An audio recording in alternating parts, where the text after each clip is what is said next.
नीलाचल सत्संगर 29तम नीलाचल भक्त सम्मिलनी और श्री लोकनाथ देवा दातव्य चिकित्सालयर एकादश वार्षिक उत्सव चिकित्सालय परिसर में अनुष्ठित हो जाइछि।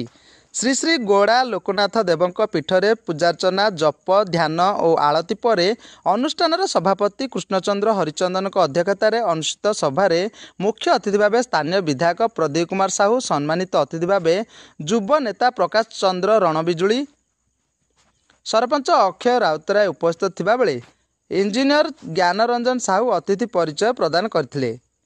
सेपटे स्वागत भाषण प्रदान करछन्ती इंजीनियर गौरांग चंद्र मंडल। वार्षिक विवरणी पाठ करथिले संस्थापिका शांतिलती बलियार सिंह और धन्यवाद अर्पण करथिले नवकिशोर रणबिजुली। श्रीमद स्वामी भगवतानंद पुरी अध्यक्षतार नीलाचल सत्संग अनुष्ठित होइतिला।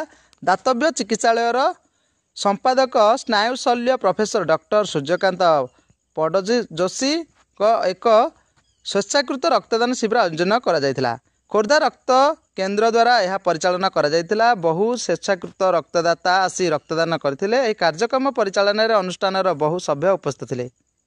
सर्वशेष समस्ते प्रसाद सेवन करथिले। एभली एक कार्यक्रम आयोजन दातव्य चिकित्सालय परिचालना और स्वेच्छाकृत रक्तदान को अभिनंदन जणाइछन्ती अतिथिवृंद। ब्यूरो रिपोर्ट शुभ खबर।